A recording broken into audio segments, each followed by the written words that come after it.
ओम श्री परमात्मने नमः। ओम श्री गुरुभ्यो नमः। ओम श्री ऋषिभ्यो नमः। ओम सहनाववतु सहनौ भुनक्तु सह वीर्यं करवावहै तेजस्विनावधीतमस्तु मा विद्विषावहै। ओम शांति शांति शांति। सर्वेभ्यो नमः। देववाणी संस्कृतं यूट्यूब चलदृश्यं प्रति भवतां भवतीनां च हार्दं स्वागतम्। मित्रों, अष्टाध्यायी भाष्य प्रथमावृत्ति पंचमः अध्यायः चतुर्थः पादः। कक्षा संख्या 50वीं 50वीं कक्षा को आज पढ़ेंगे। ठीक है, चलिएगा।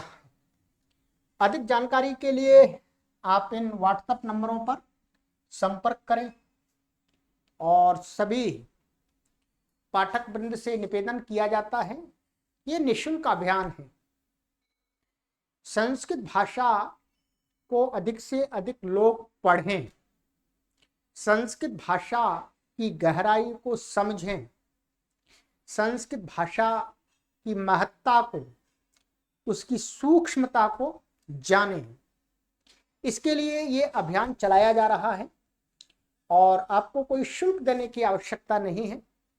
हाँ, आपको ये लगता है ये अच्छा कार्य है तो आप स्वेच्छापूर्वक सहयोग कर सकते हैं इस अभियान में, शुल्क रूप में नहीं, केवल सहयोग रूप में। परंतु कोई बाध्यता नहीं है।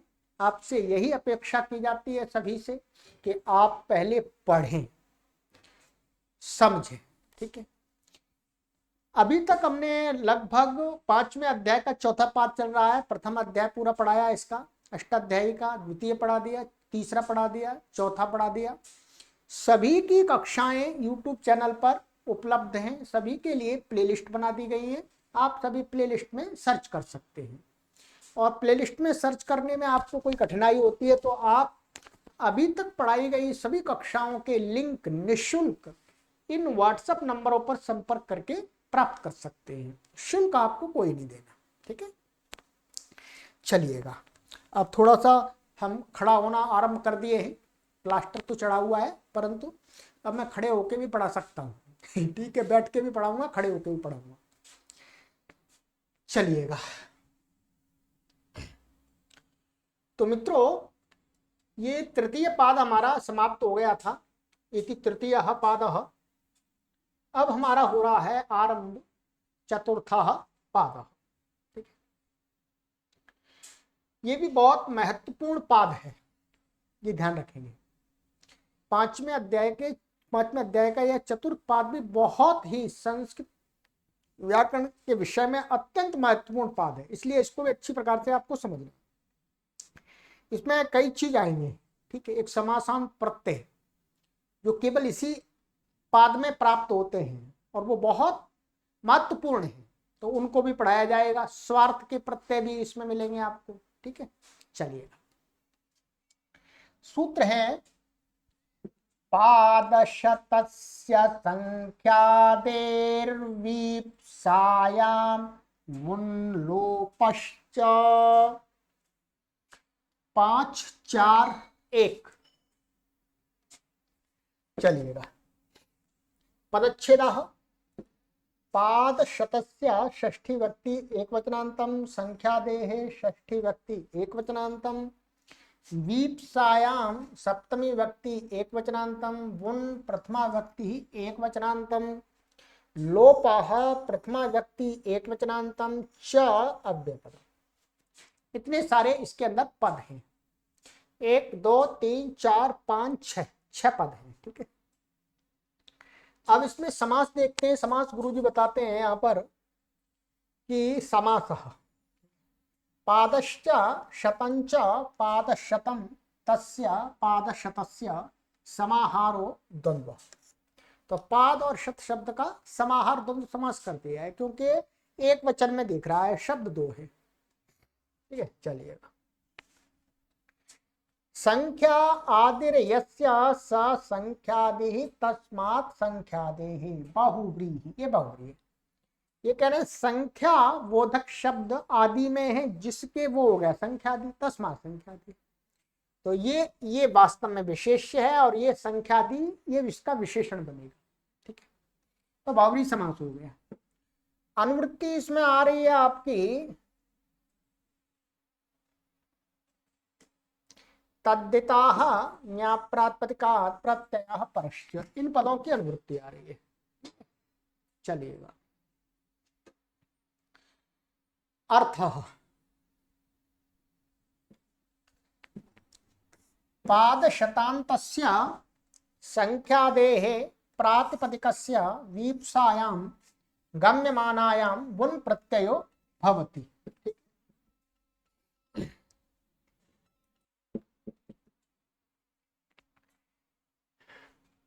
तो गुरुजी कहते हैं कि पाद और शत, माने पाद शब्द अंत में है अथवा शत शब्द अंत में है, ऐसे संख्यादे हैं। और पाद शब्द के आदि में कोई संख्यावाची शब्द है अथवा शत शब्द के आदि में कोई संख्यावाची शब्द है, तो ऐसे प्रातिपदिक का कहते हैं, क्या कहते हैं, वीप्सायाम। वीप्सा गम्यमान होनी चाहिए। वीप्सा हमने कई बार पहले भी बताया, व्याप्तुम इच्छा वीप्सा। ठीक है, जो माने एक से अधिक में व्याप्त होने की एक वक्ता की जो इच्छा होती है उसको वीप्सा कहते हैं। तो वो वीप्सा गम्यमान हो रही हो तो कहते हैं वुन प्रत्ययो भवति। यहाँ वस्तुतः ऐसा होना चाहिए, पाद शतांतात संख्यादे प्रातिपदिकात्। ठीक है, परंतु क्या है, अभी ये षष्ठी इसलिए की है क्योंकि वुन प्रत्ययो भवति तत्सन्नियोगेन पाद शत शब्दयोरन्तस्य लोपो भवति। कहते हैं तत्सन्नियोग से, अर्थात जो वुन प्रत्यय है, वुन प्रत्यय होगा और वुन प्रत्यय के साथ साथ में कहते हैं तत्सन्नियोगेन पाद और शत शब्द के अंत का, माने जो अंतिम वर्ण है उसका क्या हो जाएगा, लोप हो जाएगा। अंत का कहां से आया, अंत का अलो अंत ऐसे सूत्र के परिभाषा सूत्र से नियम होकर के अंतिम वर्ण का ही लोप होगा। ठीक है, तो वस्तुतः यहां पर ऐसा कह सकते हैं, पाद शतांतात संख्यादेः प्रातिपदिकात् वीप्सायां गम्यमानायां वुन् प्रत्ययो भवति और तत्संयोगेन पाद शत शब्दयोर अंतस्य लोपो भवति। षष्ठी लोप के संबंध से यहाँ षष्ठी कर लेंगे और प्रत्यय का विधान करेंगे तो पंचमी कर लेंगे। ऊपर जो षष्ठी दी है ये ध्यान रखेंगे, ये क्या है, षष्ठी भी हो सकती है पंचमी भी हो सकती है, दोनों में वही रूप बनेगा। ठीक है, परंतु यहाँ षष्ठी इसलिए दिखा दी है, हाँ इसका दो अलग बनेगा, पाद शतात इसका दो अलग रूप बनेगा, इसका एक ही रूप बनेगा, संख्या देगा, पंचमी एक वचन में चाहे षष्ठी एक वचन में। ठीक है, तो इसके अनुसार षष्ठी लिए यहाँ पर षष्ठी, परंतु जब प्रत्यय विधान करेंगे तो प्रत्यय विधान सामर्थ्य से, प्रत्यय तो पंचमी से होता है, तो पंचमी का हम वहां पर ले लेंगे। ठीक है, तो ये वास्तव में यहाँ पर ऐसा कह सकते हैं, पाद शतांतस्य संख्यादे प्रातिपदिकस्य। ये पंचम में अर्थ है, षष्ठी गुरुजी ने दिखाई है, अर्थ तो पंचमी का ही आएगा यहाँ पर षष्ठी विभक्ति क्योंकि सूत्र में दिखाई है इसलिए दिखा दी है। ठीक है, चलिएगा अब यहाँ पर उदाहरण देखते हैं। उदाहरण दे रहे हैं गुरुजी, द्वौ द्वौ पादौ ददाति द्विपदिकाम ददाति।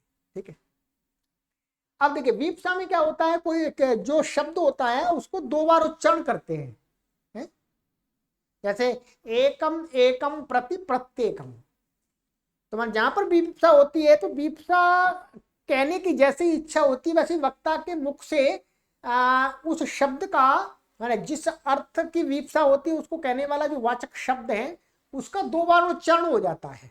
ठीक है, गांव गांव जाता है, घर घर जाता है, शहर शहर जाता है, देश देश में घूमता है। ठीक है, अपने आप निकलता स्वाभाविक। तो क्या 2 बार द्वौ द्वौ पादौ ददाति, मतलब 2 पाद। पाद का अर्थ है यहाँ पर जो कार्षापण होता है। कार्षापण एक प्राचीन काल की एक मुद्रा है। ठीक है, तो उस मुद्रा का चौथाई भाग, कार्षापण का चौथाई भाग क्या होता है? पाद। ठीक है, पाद चौथाई। तो 2 पाद, 2 पाद का मतलब हो गया आधा आधा कार्षापण। ठीक है, तो द्वौ द्वौ पादौ ददाति द्विपदिकाम ददाति, माने 2 माने आधा आधा कार्षापण देता है सबको, जो भी है उनको सबको देता है। और कहते हैं द्वे द्वे शते ददाति द्विशतिकाम ददाति, माने 200 200 200 200 सबको देता है, तो उसको बोलेंगे द्विशतिकाम ददाति। अब इसमें क्या है, हम दोनों प्रकार से प्रयोग कर सकते हैं। द्वौ द्वौ पादौ ददाति ऐसे भी कह सकते हैं, वही अर्थ आ जाएगा। अथवा द्विपदिकाम ददाति का अर्थ क्या हो जाएगा? द्वौ द्वौ पादौ ददाति, प्रत्यय अर्थ यहां पर ले आएगा। तो इस प्रकार से अब आई बात हमारी इसकी सिद्धि की। सिद्धि क्या है? ये जो शब्द ध्यान रखेंगे, यहां पर ये जो शब्द बनेंगे बुन प्रत्यांत, यहां पर वो स्त्रीलिंग शब्द हैं। क्या है? स्त्रीलिंग शब्द हैं। ये नपुंसकलिंग में या पुल्लिंग में इनका प्रयोग नहीं होगा, स्त्रीलिंग का ही प्रयोग होगा। इसलिए यहां पर क्या दिखाया है? द्विपदिकाम ददाति द्विशतिकाम ददाति, ये आप देख रहे होंगे। ठीक है,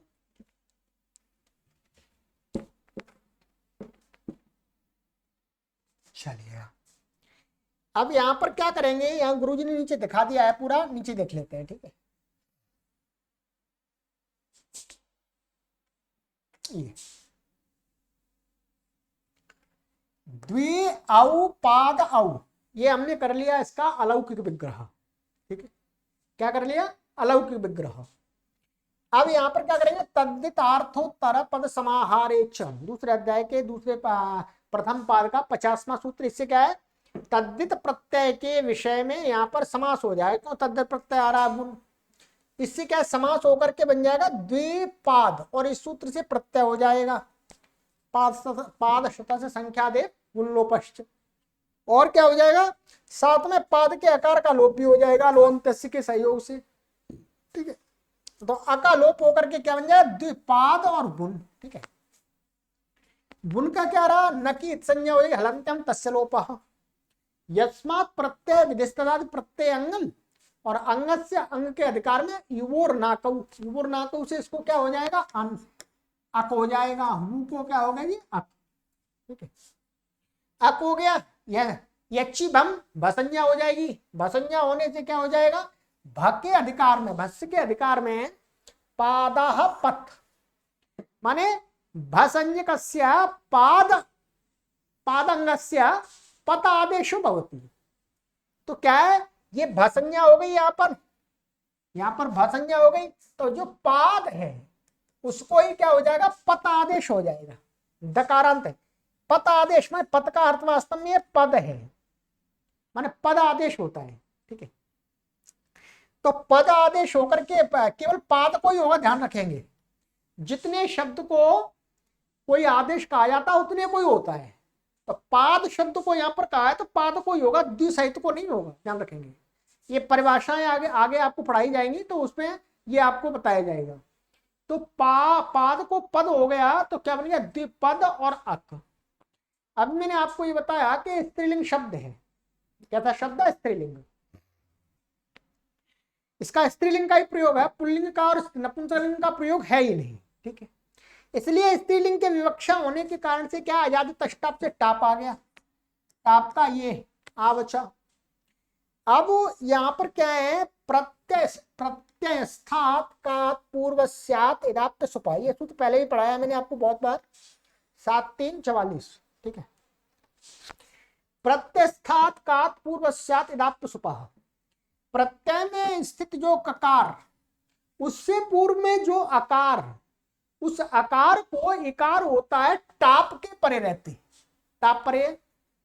तो ये जो पूर्व में अ, इसको क्या हो गया, ई हो गया इस सूत्र से, प्रत्ययस्थात का पूर्वस्यात् इदाप्त सुपः। तो इसको तो क्या बनेगा, द्विपदी, और ये अका सवर्ण दीर्घ हो जाएगा टाप का आ, तो द्विपदी का, और फिर स्वादी उत्पत्ति करेंगे तो अम आएगा, क्योंकि यहाँ पर ददाती क्रिया के साथ में ये कर्म बन रहा है, क्या बना, कर्म बन रहा है, तो कर्म होने के कारण से अम आ जाएगा, और अमी पूर्व एकादेश होकर के द्विपदी काम ऐसा बन जाएगा।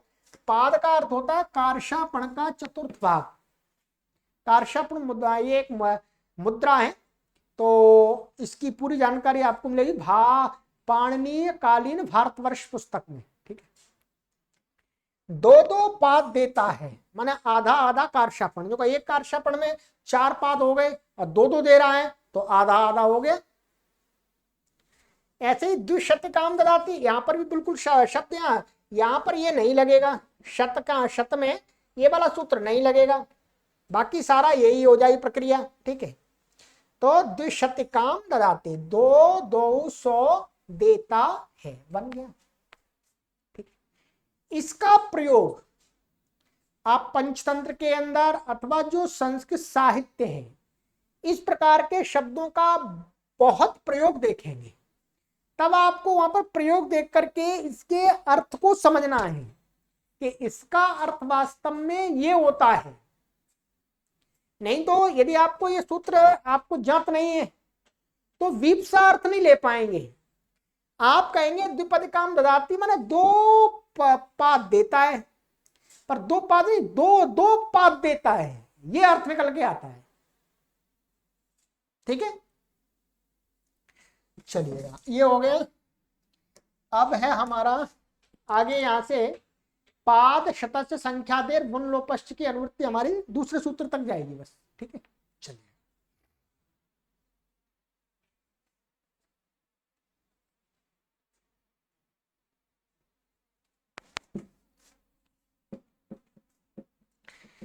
दंड व्यवसर्गयोश्च, दंड व्यवसर्गयोः सप्तमी व्यक्ति द्वितनान्तं च अव्यापदं समासः, दंड इत्यत्र इतरेतर द्वन्द्वः, तो दंडश्च व्यवसर्गश्च दंड व्यवसर्गौ तयोः दंड व्यवसर्गयोः। अनुवृत्ति इसमें आ रही है, पाद शतस्य संख्या दे गुण लोपश्च तद्धिता न्याप्रात्रिका प्रत्ययः परश्च, इन पदों की अनुवृत्ति आ रही है। अर्थ चलिएगा,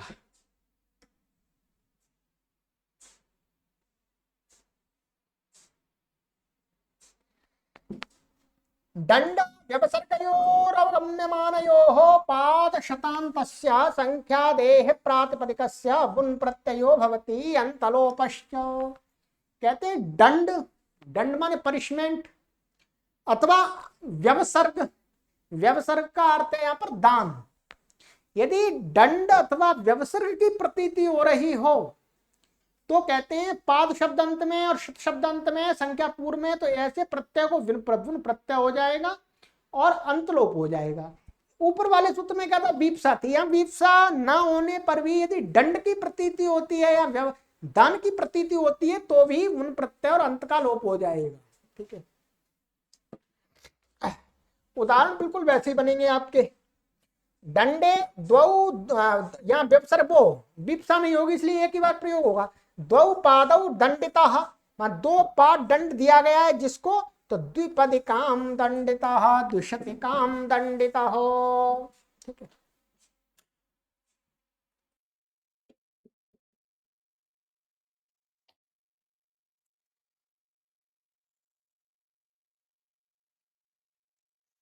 इसी प्रकार से व्यवसर्गे दान, दानार्थ में, ठीक है, द्वौ पादौ व्यवसृजति द्विपदिकाम व्यवसृजति द्विशतिकाम त्रिशतिकाम व्यवसृजति।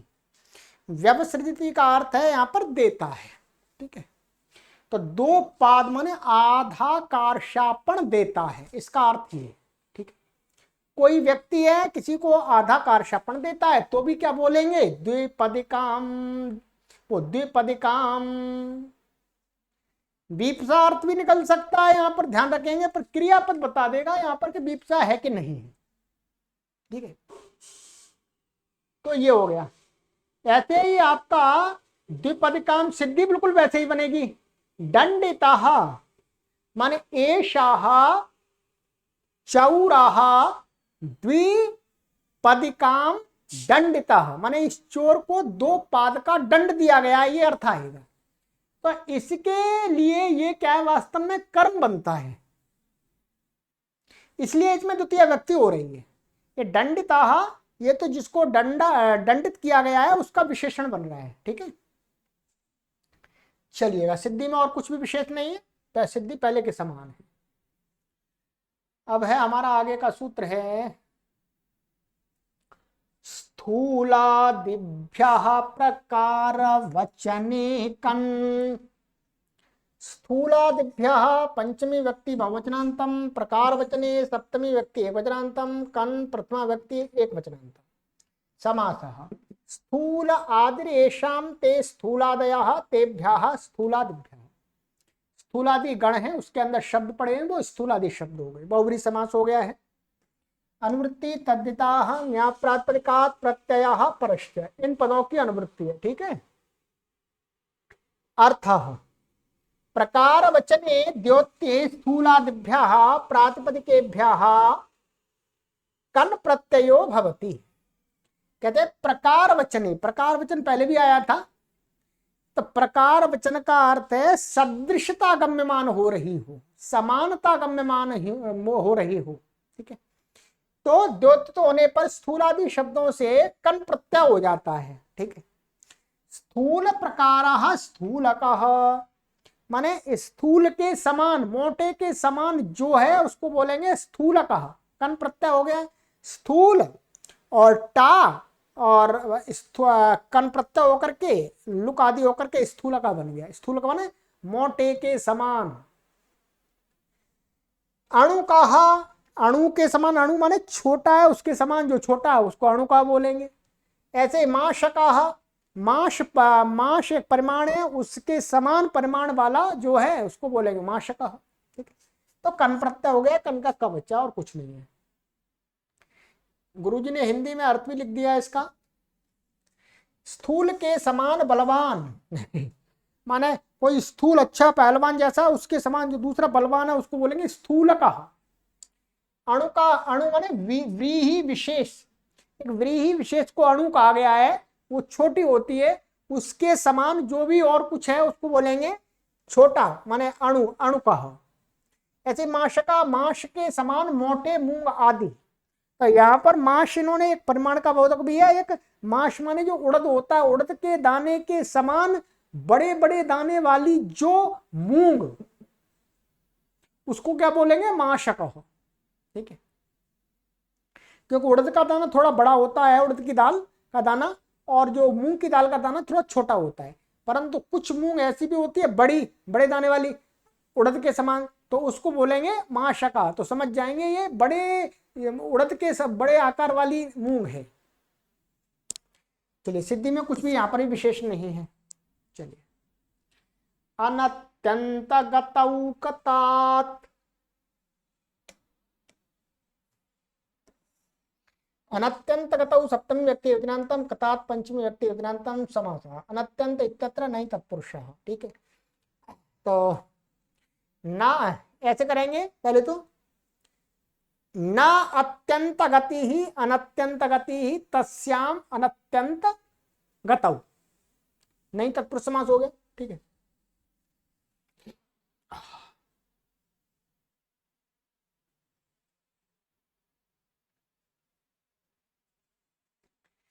चलिएगा, अनुवृत्ति इसमें कन की आ रही है, तद्धिता ज्ञाप्रातिपदिकात् प्रत्यापरश्च। अर्थ अनत्यंत गतौ गम्यमानायां कतान्तात् प्रातिपदिकात् कन प्रत्ययो भवति। अनत्यंत गति, अनत्यंत गति माने लगातार पूरी तरह से गम्यमानता ना हो रही हो, अनत्यंत गति होनी चाहिए, अत्यंत गति नहीं होनी चाहिए। तो ऐसे गम्यमान होने पर कता प्रत्यांत जो भी प्रात्ययिक होगा उससे कन प्रत्यय हो जाता है। किस अर्थ को बताने के लिए? अनत्यंत गति को। तो कहते हैं उदाहरण भिन्न कहा, छिन्न कहा, तो ये क्या भिन्न शब्द है आपका, ये कैसा है? भिन्न धातु से कता प्रत्यांत आकर के क्या शब्द बनता है? भिन्न। भिन्न का अर्थ होता है टूटा हुआ। क्या हुआ? टूटा हुआ। अब यहां पर अनत्यंत गति का अर्थ है पूरा टूटा हुआ नहीं है, थोड़ा टूटा है, माने थोड़ा थोड़ा चिटका हुआ जगह जगह पर, लगातार पूरा चिटका हुआ नहीं, थोड़ा चिटका हुआ, ठीक है, बीच बीच से टूटा हुआ, पूरा टूटा नहीं है पार, तो इसलिए अनत्यंत गति है। अत्यंत गति माने पूरा टूटा हुआ लगातार होता तो अत्यंत गति हो जाती। तो भिन्न का ऐसे छिन्न का माने बीच बीच में कटा हुआ, पूरा कटा हुआ नहीं, तो यही अनत्यंत गति है। तो का प्रत्यय कन प्रत्यय होकर के भिन्न का छिन्न का अर्थ ही हो जाएगा, ठीक। ऐसे छिन्न का बीच बीच में से कटा हुआ। न सामी वचने,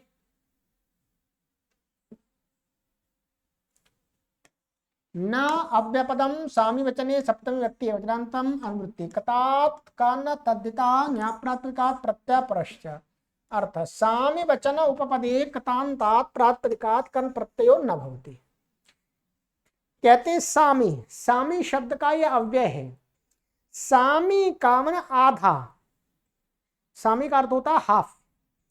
तो सामी वचन माने सामी शब्द और सामी को कहने वाले सामी के पर्यायवाची शब्द सिनोनियम्स, उन सब के उपपद में रहते हुए, पूर्व में रहते हुए कोई यदि कत प्रत्यांत शब्द है तो पूर्व वाले सूत्र से जो कन की प्राप्ति थी अनत्यंत गति में, तो कहते हैं वो नहीं होती है। कहते कन प्रत्ययो न भवति। जैसे सामी कृतम, सामी कृतम का अर्थ हो गया आधा किया हुआ, आधा किया हुआ पूरा, मैंने यहां पर क्या है? आधा किया हुआ कि अनत्यंत गति की प्रतीति हो रही है। किसकी हो रही है? अनत्यंत गति की। क्योंकि अत्यंत गति की प्रतीति तब हुई होगी मैंने पूरा किया हुआ, परंतु आधा किया हुआ का मतलब अनत्यंत गति है। तो अनत्यंत गति है कत प्रत्यंत शब्द है, कृत शब्द साम्य उपपद में, इसलिए पूर्व सूत्र से अनत्यंत गति की प्राप्त की प्रतीति होने पर भी, गम्यमानता होने पर भी सामी शब्द उपपद में कत प्रत्यंत से के, इसलिए कन प्रत्यय नहीं होगा। अनत्यंत गति की प्रतीति हो जाएगी, वो किससे होगी? सामी शब्द से होगी। पहले वाले सूत्र में कन प्रत्यय कर रहा था अनत्यंत गति की प्रतीति, यहां पर अनत्यंत गति की प्रतीति तो सामी शब्द ही कर दे रहा है, इसलिए कन प्रत्यय लाने का मतलब ही नहीं है, इसलिए कन प्रत्यांत शब्द का प्रयोग ही नहीं है, तो इसलिए सूत्र ने निषेध कर दिया। ये ध्यान रखेंगे, ठीक है। ऐसे सामी भुक्तम, आधा खाया हुआ, पूरा नहीं खाया हुआ, आधा खा लिया।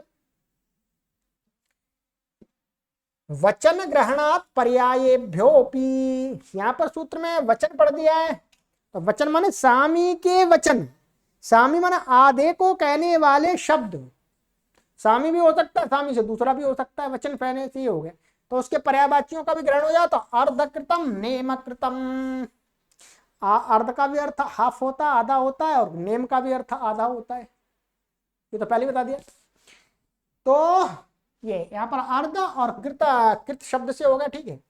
पहले क्या है? अर्ध कृत शब्द हम पूरा लेंगे, समास किया हुआ, सामी कृत सामी भुक्त, उससे ऊपर वाले सूत्र से प्रत्यय की प्राप्ति होगी, तो इससे निषेध हो जाएगा, और कुछ नहीं, कुछ करना ही नहीं सिद्धि वास्तव में इसमें, ठीक है। चलिए वही गुरुजी ने नीचे लिखा है वो पढ़ लीजिएगा। सामी कृतम आधा किया हुआ, नेम कृतम आधा किया। बृहत्याच्छादने,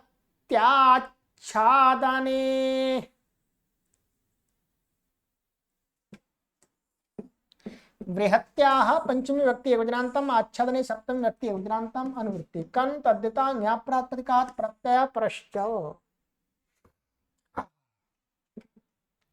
अर्थः, आच्छादने वर्तमानात् बृहति शब्दात् स्वार्थे कन प्रत्ययो भवति। कहते हैं आच्छादन ढकने अर्थ में वर्तमान, मैं ढकने अर्थ को कहने में पहले से ही वर्तमान बृहति शब्द है, तो बृहति शब्द से क्या हो जाए स्वार्थ में उसी अर्थ को कहने के लिए क्या हो जाए कन प्रत्यय होता है, तो बृहति का। ठीक है, तो बृहति का या बता देता हूं मैं आपको कैसे। ये बृहति शब्द है आपका, या सु आ जाएगा और इससे क्या हो जाएगा स्वार्थ में कन प्रत्यय हो गया, न का न की संज्ञा हो गई, सु लुक हो गया। अब यहां पर क्या है, एक सूत्र है आपका, का प्रत्यय के परे रहते पूर्व के अण को ह्रस्व हो जाता है, केण। क्या सूत्र है, केण। केण 7वें अध्याय के चौथे पाद में देख लीजिएगा। ठीक है, केण से क्या हो गया, का प्रत्यय के परे रहते इसको ह्रस्व हो गया, क्या हो गया ह्रस्व हो गया बृहति का, और ये स्त्रीलिंग था और ये स्वार्थ में आया, तो अब फिर दोबारा स्त्रीलिंग, अब का आ गया, तो बृहति का स्त्रीलिंग में इसकी प्राप्ति है, शब्द स्त्रीलिंग है पहले भी था, तो अब अजात टप से टाप प्राप्त है, टाप होकर के और स्वादित पत्ते हल्का लोप हो जाएगा, अका सवर्ण दीर्घा बृहति का।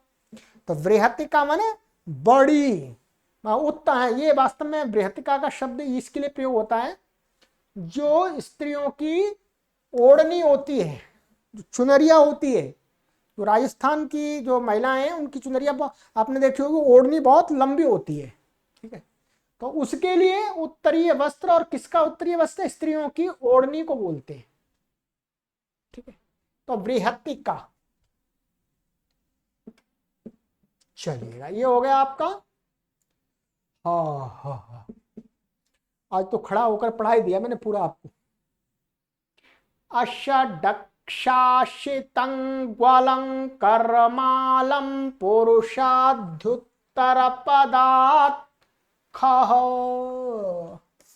ठीक है, पदच्छेद अषडक्षाशितं ग्वलं कर्मालं पुरुषाध्युत्तर पदात् पंचमी व्यक्ति विज्ञानतम खा प्रथमा व्यक्ति विज्ञानतम समास आदि उत्तर पदम यस्य सा अध्युत्तर पदः तस्मात् अध्युत्तर पदात्। ठीक है, अशा बहुब्री समास हो गया ये। ठीक है, अधि शब्द उत्तर में है जिसके, अधि माने जो अधि उपसर्ग है वो। अब दे अषड इत्यत्र समाहारो द्वंद्व, यहाँ पर समाहार समास है, तो यहाँ शब्द आपको दिखेंगे ऐसे विग्रह कर लीजिएगा। अषडक्षश्च आशितंगुश्च अलंकर्मच अलम पुरुषश्च अषडक्षाशितंगुग्वलंकर्मलम पुरुषम और तस्मा। हाँ, ये हो गया पुरुषम, या पुरुषा भी कर लेंगे। ठीक है, अब ये तो समास हो। अभी इसके साथ में ध्यान देंगे, अब यहां पर इसके साथ ये तो समारोह है, अब दोबारा अध्युत्तर पद के साथ समास करेंगे क्योंकि ये एक पद है।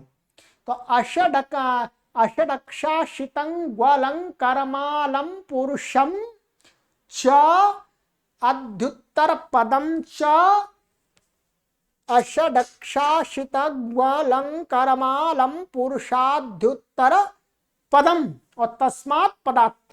ठीक है,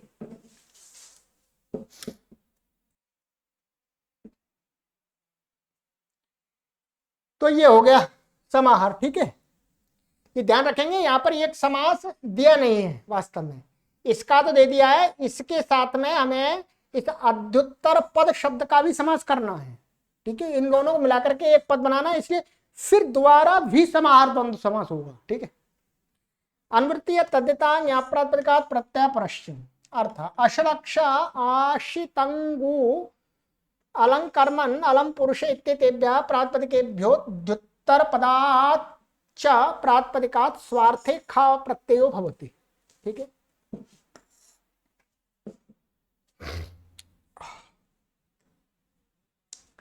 गुरु जी कहते हैं अषडक्ष शब्द हैं, अभी अषडक्ष शब्द आपको बनाना नहीं है, ठीक है। अषडक्ष शब्द ऐसे आसितंगु ये शब्द है एक, और अलंकर्मन और अलम पुरुष ये शब्द हैं। इन प्रातिपदिकों से और अध्युत्तर पदाच्च और अधि शब्द उत्तर में है जिनके ऐसे शब्द से, ठीक है। प्रातिपदिक से स्वार्थ में ही उसी अर्थ को कहने के लिए क्या हो जाता है, खा प्रत्यय भवति, खा प्रत्यय हो जाता है, ठीक है। अब देखिएगा बहुत अच्छा उदाहरण है। न उदाहरण, न विद्यन्ते षडक्षिणी यस्मिन् सा, ये सह आएगा, ठीक है। यहां पर सह अषडक्षिणो मंत्र, कहते हैं इसकी व्युत्पत्ति बता रहे, इसका लौकिक विग्रह कि न विद्यन्ते षडक्षिणी माने 6 आंखें, 6 आंखें का मतलब होता है एक आदमी की 2 आंखें होती हैं। सही सलामत कोई व्यक्ति है तो उसकी 2 आंखें होती हैं, ठीक है। सही सलामत व्यक्ति कोई लिया गया तो 2 2 2 2 6 आंखें, 6 आंखों का मतलब क्या होगा, 3 पर्सन, मान 3 आदमी हो गए। न विद्यन्ते षडक्षिणी माने 3 व्यक्ति, 3 व्यक्ति यस्मिन मंत्रे, मंत्र का अर्थ है जिस सलाह में, जिस विचार में, जिस गोपनीय विचार में, गुप्त में, गुप्त सूचना के विषय में 6 लोग नहीं है, कितने, 6 से कम हैं।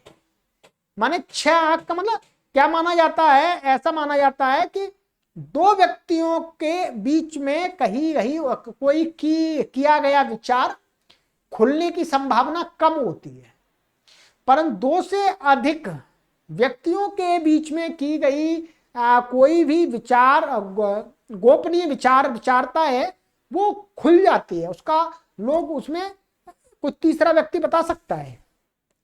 इसलिए जो मंत्रणाएं होती हैं उनको अधिकतर यही कहा जाता है कि 2 व्यक्तियों के बीच में ही होनी चाहिए, तीसरा नहीं होना चाहिए उसमें, ठीक।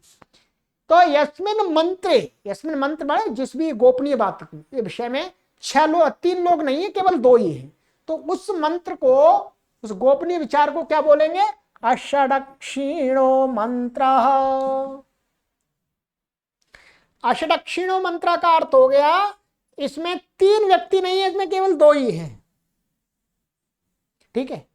या ऐसा नहीं है, ऐसा मत कहिए 3 नहीं है मैंने 6 नहीं है तो 8 हो जाएंगे, 8 नहीं है, यहाँ पे 6 से आगे का तो निषेध ही कर दिया, माने 6 का निषेध कर दिया, 6 आंखों का मतलब 3 आदमी होगा तो 4 5 6 का अपने आप निषेध है, ठीक है।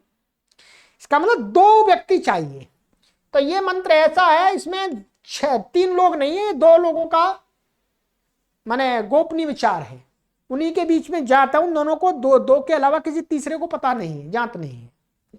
तो अषडक्ष, तो या अषडक्ष, अषडक्ष शब्द हमारे पास में, अषडक्ष और सु या नहीं, ऐसा करेंगे अषडक्ष और जस आएगा क्योंकि षडक्षिणी है, तो अषडक्ष नहीं, अषडक्ष सु आएगा इस प्रकार से, क्योंकि ये समास हो गया, अषडक्ष और ये सु आ गया, और इस स्वार्थ में ही क्या हो गया, इसको खा प्रत्यय, लुक हो गया, खा को क्या हो गया, ईन हो गया, यहाँ यस्यति जैसे लोप हो गया, अषडक्षी और न को अटकुप्पी से न को ण हो गया, तो क्या बनेगा, अषडक्षीण, तो संधि होकर के अषडक्षीणो मंत्र, ठीक है। सिद्धि में कोई विषय नहीं। आशिता गावो यस्मिन् अरण्ये आशितंगवीनम अरण्यम, माने आशिता माने चराई गई हैं, चराई गई हैं गाय जिस जंगल में, वो जंगल क्या कहलाता है, आशितंगवीनम अरण्यम। ये तो आशितंगु, आशितंगु, आशितंगु का अर्थ है चराई गई, माने खिलाया गया है जिन गायों को जिस जंगल में, वो जंगल क्या हो जाएगा, आशितंगु, ठीक है।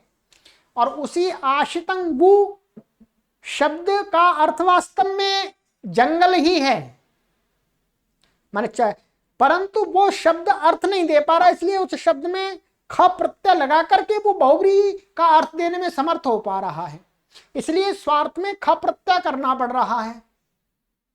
ठीक है, तो इसलिए यहां पर आशितंगु शब्द है, ये आपका आशि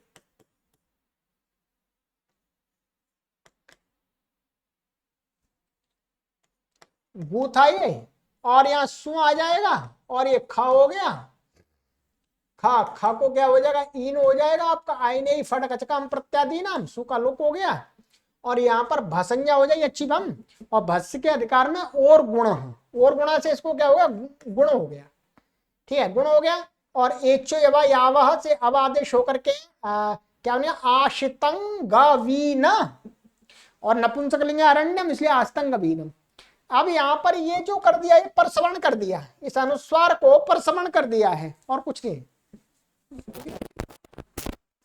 परसवर्ण करने से विकल्प से परसवर्ण है, अनुस्वार भी रह सकता है, परसवर्ण भी हो सकता है। ठीक है, तो परसवर्ण करके ये गा का परसवर्ण अनुस्वार को क्या होगा, हो जाए तो आशितंगवीनम, ये हो गया। अलंकर्मणे, अलंकर्मीणा माने कर्म, माने कर्म काम करने के लिए, क्रिया करने में जो समर्थ व्यक्ति, वो उसका अर्थ अलंकर्म, अलंकर्मन का अर्थ वास्तव में क्या है, कार्य करने में समर्थ व्यक्ति। अब उसी को कहने के लिए ख प्रत्यय लाना पड़ेगा स्वार्थ में इससे, तो अलंकर्मीण, तो ये अलंकर्मन, और ये हो जाएगा, और टी का लोप हो जाएगा। ठीक है, एक सुधा आह नष्ट खोरेव, ये पहले मैंने पढ़ा है, यहां पर अलंकर्मन में जो अन का लोप होगा, ख के पहले थे आह नष्ट खोरेव, आह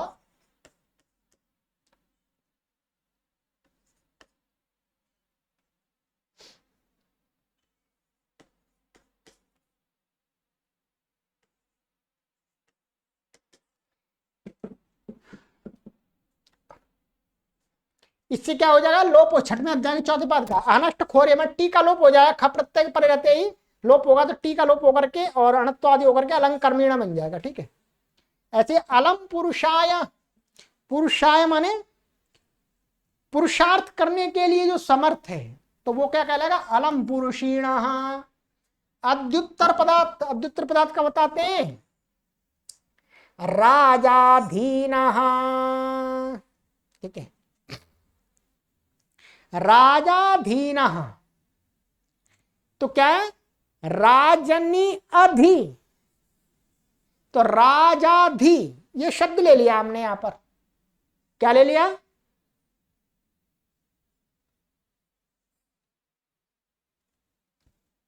ये राजाधि, यहां पर राजन और अधि का समास हो गया।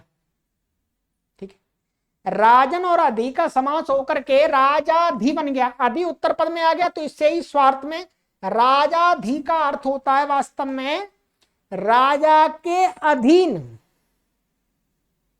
राजन, राज्य अधि, राजा में जो अधि, अधि माने अध्यारूढ़ा, इसका जो लघु विग्रह करेंगे, राज्य अध्यारूढ़ राजाधि।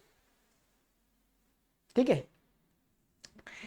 तो राजाधि का राजा के अधीन, अब उसी में राजाधि शब्द से ख प्रत्यय ला करके राजाधीना बन जाता। राजाधीना का अर्थ क्या होता है, राजा के अधीन कोई व्यक्ति। ठीक है, तो इसको आप देख लीजिए ऐसे, राज्य अध्यारूढ़, इसका विग्रह ऐसा करना पड़ेगा, अध्यारूढ़,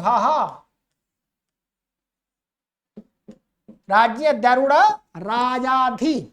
ठीक है, यहां पर